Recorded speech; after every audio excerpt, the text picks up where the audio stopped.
Paul says, but we have this treasure in earthen vessels, that the excellence of the power may be of God and not of us. We're hard pressed on every side, yet not crushed. We're perplexed, but not in despair. Persecuted, but not forsaken. Struck down, but not destroyed. That preaches all by itself. I've preached many sermons just on that one verse. But keep going. Always carrying about in the body the dying of the Lord Jesus, that the life of Jesus also may be manifested in our body. For we who live are always delivered to death for Jesus' sake. The life of Jesus also may be manifested in our mortal flesh. So then death is working in us, but life in you. And since we have the same spirit of faith, according to what's written, I believe and therefore I spoke. We also believe and therefore speak. Excellent. Knowing that he who raised up the Lord Jesus will also raise us up with Jesus and will present us with you. For all things are for your sakes, that grace, having spread through many, may cause thanksgiving to abound to the glory of God. Therefore we do not lose heart. Even though our outward man is perishing, yet the inward man is being renewed day by day. For our light affliction, which is but for a moment, is working for us far more exceedingly an eternal weight of glory. In 1999, I preached a sermon right there in it, just for a minute. Say momentary, light affliction can't outweigh the weight of eternal glory. Say in it, just for a minute. I move on. While we do not look at the things which are seen, but things will seen, but the things will not seen, for the things will seen are temporal, things will not are eternal. So I'm available to die and live at the same time. So I'm available to die and live at the same time. If I can give a climax sermon to being available, the believer is always dying and living at the same time. Say the paradox of the believer's life. To die and live at the same time. Can't have a seat. That's why you're confused sometimes. You're not confused because you don't love God. You're not confused sometimes or perplexed because you don't want to serve God. You're not confused because you just don't understand. It's just that you living and dying at the same time and don't know sometimes whether I'm living or dying. I don't know if I'm making sense this morning. Say living and dying at the same time.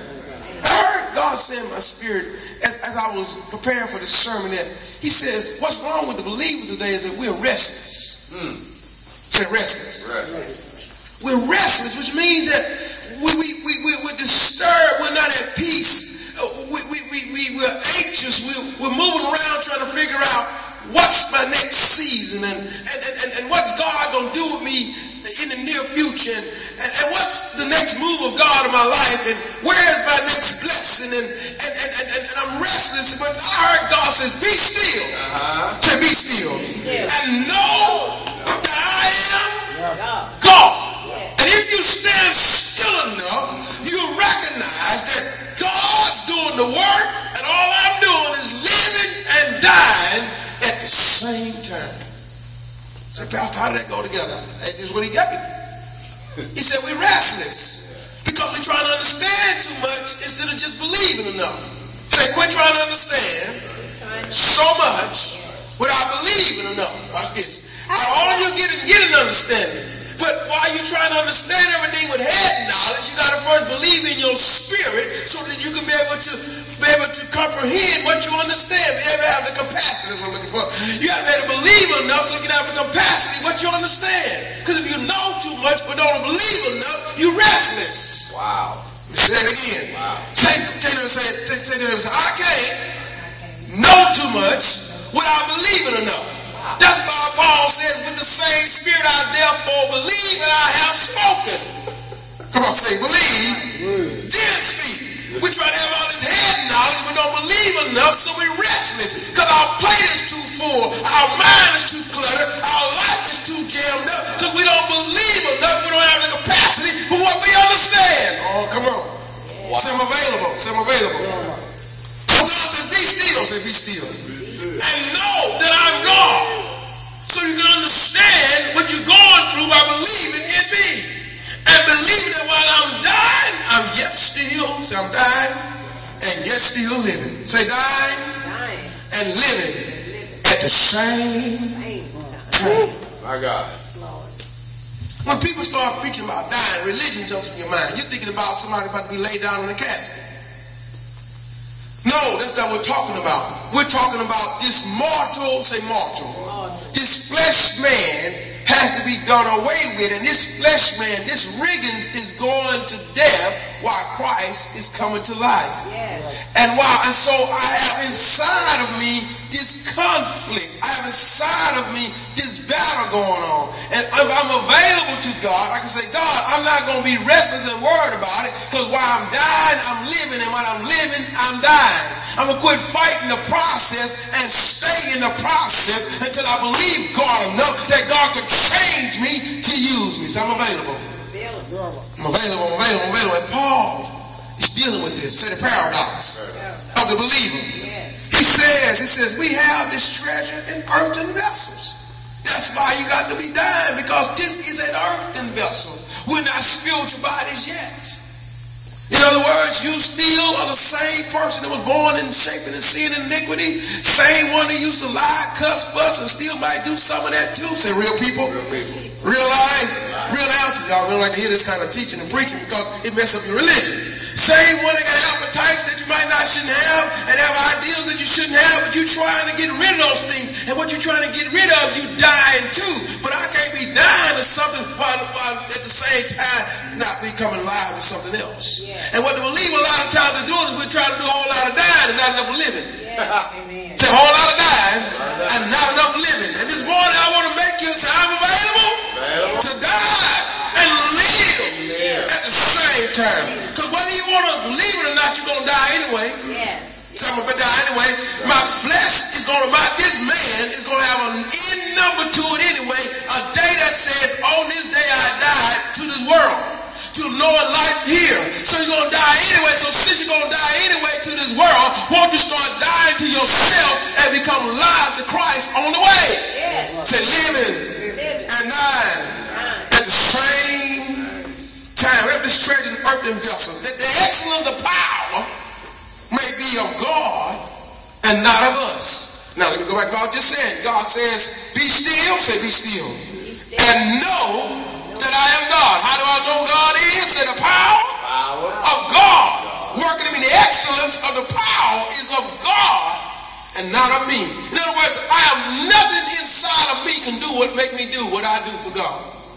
Well, let me say it again. There's nothing good in me. The Bible says that. There's not even one thing good in me, but when God is in me, say God is in me. That's when I wake up to doing the things of God. That's when I'm empowered to do the things of God. That's when I become available that God can use me, because there's not one good thing in me that will do what God wants me to do. If it was left up to me right now, it's a number of things I could be doing. For safe bet, I could be riding horses. For another ideal, I could be what? Watching TV. But if I was running in the streets, I might be slinging dope this morning or chasing a few women. So there's nothing good in me. But because the excellence of powers of God, when he picked me up, as old folks say, and turned me around and placed my feet on solid ground and took out the stony heart and put in a heart of flesh, put his spirit, say put his spirit in me. He's going to come out here, devil, and put his spirit in me. Then the excellent power of God says, wake up, get yourself together, go praise and worship me, and give somebody the good news of Jesus. To the excellence of the power, to the excellence of the power of God. That's what's wrong with the church. When you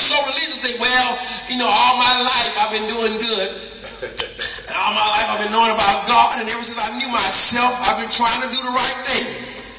That's the point. You can't do the right thing. You've been trying. And because of that, there's no power in your life. I said, but I'm living and dying. Say living and dying at the same time. Say living and dying at the excellence of the power maybe of God and not of ourselves. And so Paul says in this dying process and living process, he says the paradox will show you some things. Look at this. He said we'll be hard pressed on every side. Say press. What's the King James right here? He said we'll be troubled. Say troubled on every side. Say troubled. Anybody come on, say trouble turns into trouble. Troubled with ED. Say troubles. Turn to ED. Say trouble on every side. Anybody had trouble everywhere? Say trouble everywhere, but yet not what? Yet not what? Come on, somebody help me. Yet not distress. Say yet not distress. Yet not crushed. Here's what's wrong with the believer. When you try to handle your trouble on your own, you're going to get distressed. Say distress is past stress. Say down in distress. That's when the woman is screaming on the side of the road in the middle of the night, help me. I mean, you know, in life, we didn't set ourselves up that we are, say, believer in distress. Say S. Say S. O-S. Same old stuff. Oh, y'all hear me? Over and over again, say trouble. Y'all want to set y'all up. Oh, every side. Yet not. Say yet not. Distress, because the power is not of Riggins. The power is not of Jones. The power is not of Adams. The power is not of Williams, but the power is of, say, God. Say, I can't be crushed. Say, you can't crush this. You can't distress this, because the power is of God. Say the power. Say I'm available. Say available. Oh, say perplexed. Perplexed. I don't know what King James say right here. Perplexed. Perplexed, but not in despair. Say perplexed. Sometimes I can't figure it out. Don't think you're so spiritual that you can't get perplexed. Tell me, don't say believers will get perplexed. See, the devil starts telling you something wrong with you because you can't understand what God's going to say. Nothing is wrong with me. I'm just perplexed right now. But because I'm perplexed doesn't mean that what I got to be in despair, because great is he that's in me than he that's in the world. I'm going to be still and know that he is God. Say be still. Oh, say I'm available. Say available. Say available. Say available. Say available to die. Say live and die at the same time. Persecuted, but not forsaken. Say persecuted. I don't know what's wrong with the believer today. We think that we got to walk around everybody and put everybody in their place in the name of God. I'm blessed and highly favored. If you say something the wrong way, I'm going to bless you out. Well, if it really means I'm going to cuss you out and put Jesus in the middle of it. But tell them, I've got to say sometimes, I got to be persecuted. Say, I got to be persecuted. That doesn't mean I'm losing because I'm persecuted. He said, don't think it's strange or the trial will try you and like something that came out of nowhere. And Jesus says, if they persecute you, he said, rejoice when they persecute the prophets and me also. Say, I'm happy. Say, happy is he who goes through persecution. Say, persecution. Yes, persecution. But not forsaken. Boldly I can say the Lord is my helper, for he will never leave me. Say, never leave me. Nor, come on, forsake me. Oh, so I'm not in this by myself because I'm living and dying at the same time. Say, I'm persecuted. Say, persecuted. But not forsaken. Struck down, but not destroyed. I'm going to stop right here and slow down. Because a believer don't believe they're supposed to get struck down sometimes. You believe as always, I'm blessed and highly favored, I'm high and mighty on top side of the mountain, ready to go. But sometimes you're going to get struck to smooth down. Say struck down. Say knocked down, but I'm not, come on, destroyed. Come here. Mike Tyson, did you get struck down? Yes, you did. Oh, but Pastor, not believe. No, I'm talking about even the best boxers got what? Struck down. Muhammad Ali, did you hit the ground? Yes, you did. Sugar Ray, did you struck down? Yes, you did. But did they all bounce back? Yes, they did. Because there's always another winner in a way. a champion. Tell yourself, I'm going to get struck down sometime, laid out for the count, left dead on the side of the road. But I won't be destroyed, because while I'm dying, I'm living. Come on. At the same time, is Christ in me, the hope of glory. So I'm going down, but I'm not out. Yes. Say down. But not out. Just struck down. But not destroyed. Why are we able to do all this? And that's what gives us the title, this, and the subject. Because we are always carrying our body.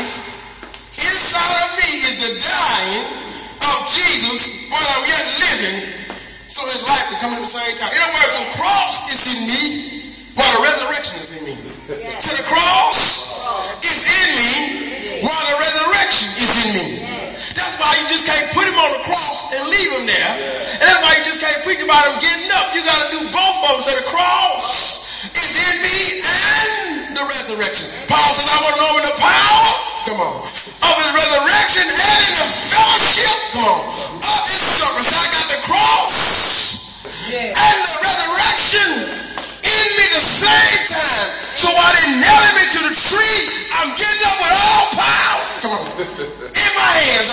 While they're whipping me all night long, I'm saying that what? He who's dead, come on, is alive.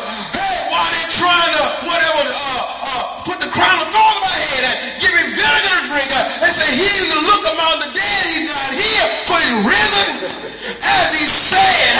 So I'm dying and living, cross and resurrection at the same time. Say, devil, you can't touch this, because you don't know which one of me might show up. I'm bipolar Christian.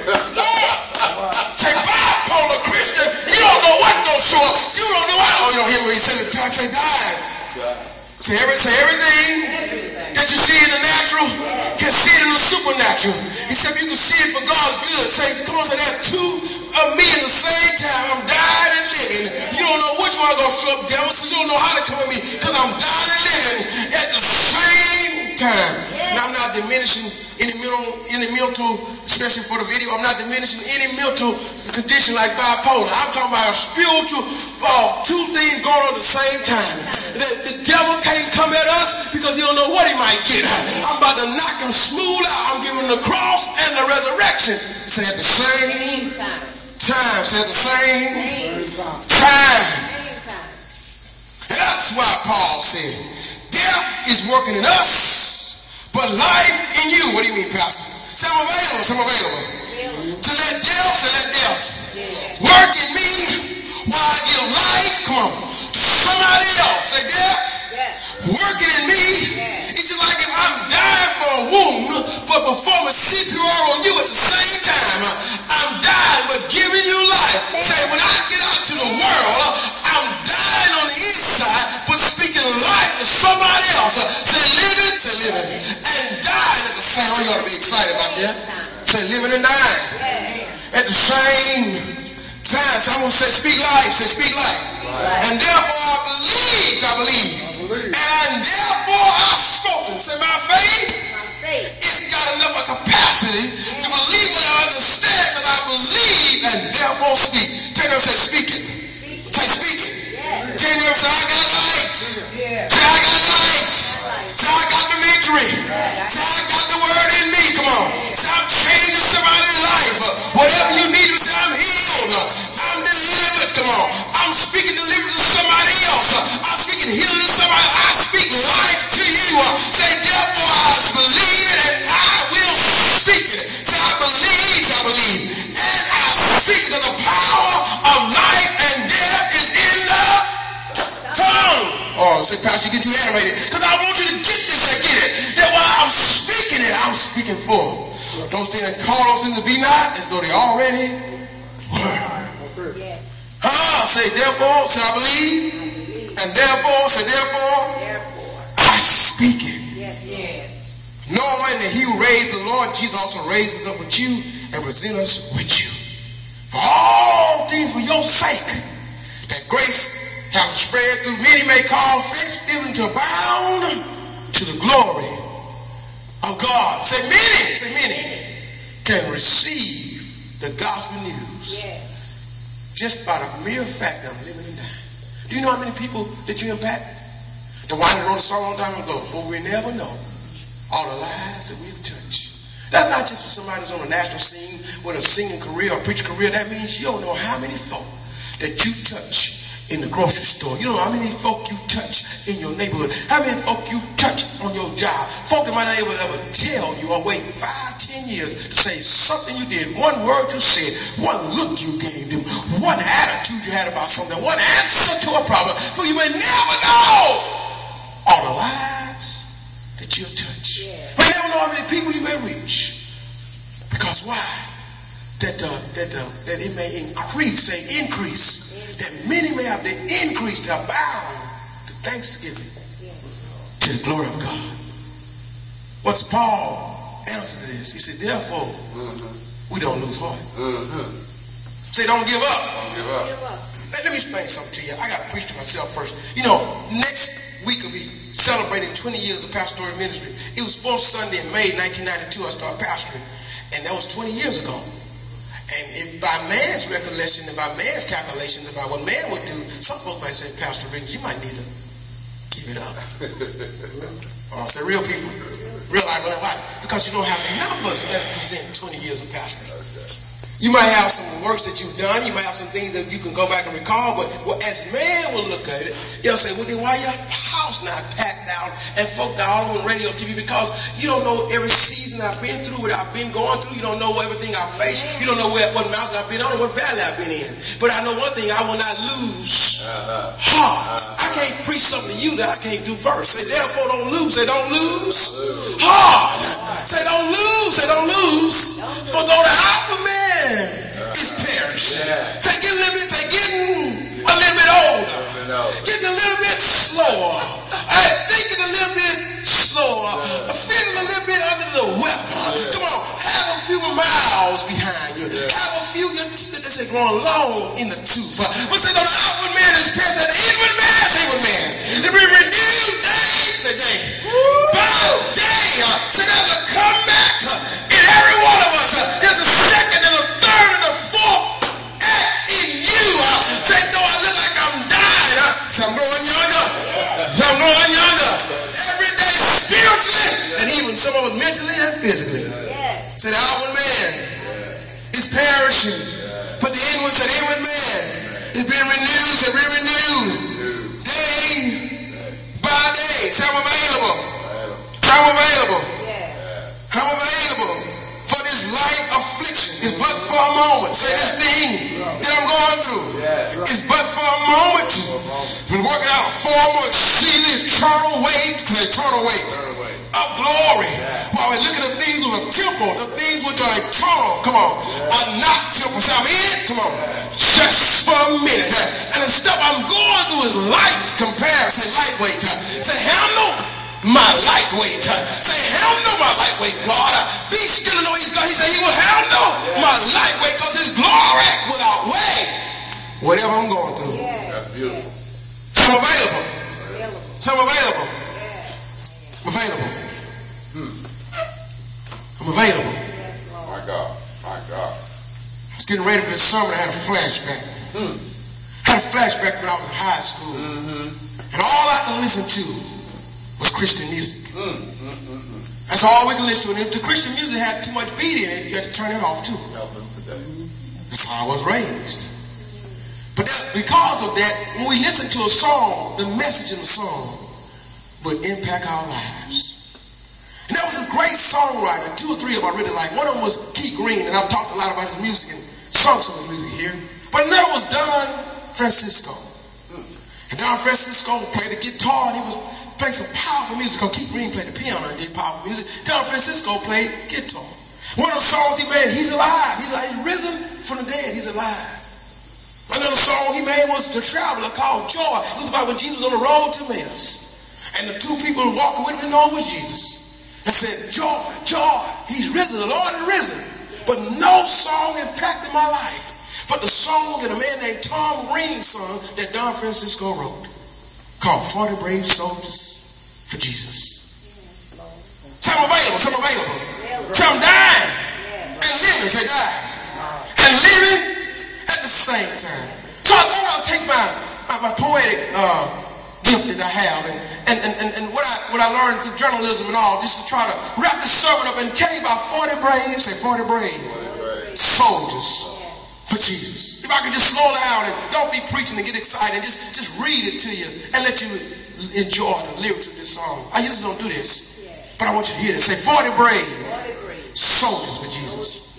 A song by Tom Green. 1600 years ago, the pride of the Roman army, the 12th Legion was stationed at Sebastian, just south of the Black Sea. It was midwinter, and a harsh order had just come by messenger from the captain of Constantinople.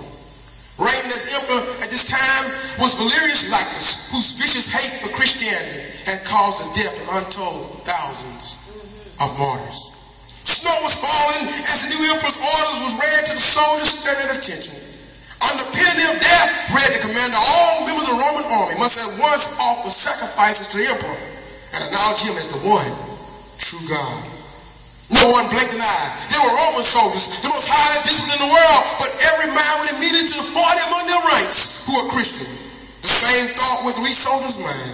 The Christians would never sacrifice to the emperor. They would never desert their God. 40 brave soldiers for Jesus, 40 brave soldiers for Christ, who be true to our God and stare death in the face. Though we perish on this lake of ice, we'll be 40 brave soldiers for Christ. As soon as the soldiers were dismissed, a captain came to the commander's tent and announced that there were 40 soldiers who had performed the sacrifice to the emperor. They were immediately arrested and put in the custody of Aggelos, the chief jailer, who marched them off to the military court. The commander opened the trial formality by saying, of all the soldiers who served the empire, none are more loved or needed by us than you. Do not turn our love and respect to hate and contempt. How important can this Jesus be? Bow down to the emperor, and this will all be over. But the leader of the 40 said firmly, the word of God says, thou shalt not have any gods before me. We've made our choice. We'll not sacrifice to the emperor. We'll devote our love to the living God. 40 brave soldiers for Jesus. 40 brave soldiers for Christ. We'll be true to our God and stare death in the face. Though we perish on this lake of ice, we'll be 40 brave soldiers for Christ. Because he didn't have the authority to sentence the Christians to death, the commander had to wait for the arrival of the expected general, who was making a visit to the 12th Legion in about a week. The Christians were put in the custody of Aggelos, the jailer, for the entire week. When the general came, he agreed with the decision of the commander and gave the Christians a choice: worship the emperor or be delivered to torture and death. The Christians remained firm. You can have our armor. They said, our names, our very lives, we made our choice. We prefer God. Then the soldiers heard their sentence. They would be bound with strong rope and led to the shore of the nearby frozen lake. For at sundown, they'll be stripped and marched out to the middle of the ice. At any time, they could change their minds and go through the ritual of sacrifice to the emperor in a heated bathhouse on the lake shore. Aggelos, the jailer, would be caring for the soldiers for a week, watching the soldiers were stripped and marched shivering onto the ice into the darkness. Guards were posted all around the shore to make sure they do not try to escape. As they marched, they sung 40 brave soldiers for Jesus. 40 brave soldiers for Christ. We'll be true to our God and stare death in the face. Though we perish on this lake of ice, we'll be 40 brave soldiers for Christ. For a while, their song echoed all through the camp, but the hour of midnight approached, and the temperature continued to drop. Their voices grew weak and more weak. And one of the 40 was seen emerging from the darkness. He was giving up. He was sacrificed to the emperor. He fell to his knees on the shore and began crawling to the bathhouse. Only Aggelos, the jailer, was still awake till the thin voices of the ones on the ice ship. 39 brave soldiers for Jesus. Aggelos watched the man enter the bathhouse and emerge quickly. Apparently overcome by the heat, he saw the man collapse on the ground and lie still. At that moment, something happened to the heart of Aggelos, the jailer. What it was, only he and God would ever know. The guards reported hearing a great cry, which jerked him away, rubbing their eyes and watched Aggelos. The jailer wrenched off his armor and ran onto the frozen lake, shouting, 40 brave soldiers for Jesus. 40 brave soldiers for Christ. We'll be true to God and stare death in the face. As we perish on this lake of ice, we'll be 40 brave soldiers for Christ. Good. I want to ask you a question. Are you available? to live and die at the same time. Because these guys were literally dying and living at the same time. And 40 of them say, we'll die on this ice because we're living for Christ. When one of them gave up, come on, you don't hear me? When one of them crawled back into the bathhouse and laid down and died, the jailer himself would watch them for a week, living and dying. He said, you know what? No, it's not 39. It's 40 brave soldiers for Jesus. Come on, say my witness to somebody else. I'm living and dying. 40 brave soldiers for Christ. Though we perish on this ice, we'll be 40 brave soldiers for Jesus. Yes, Lord. Amen. Amen. That's 1,600 years ago. It's 2012. Nobody might try to put you on a frozen bed of ice. But you just have one little thing to go wrong in the morning. Your day is all messed up. Have one person to tell you something you don't like, and your week is out of order. Have somebody at church get on your nerve. You don't come back for 3 weeks. I want to know who's willing to live and die for Christ. 40 brave soldiers for Jesus. All right. 40 brave soldiers for Christ. Can I get one witness? Can I get one witness? Can I get one witness? Come on. One person said, I'm going to be still and know. Come on. That he is God. Be still and know that I'm living and dying at the same time.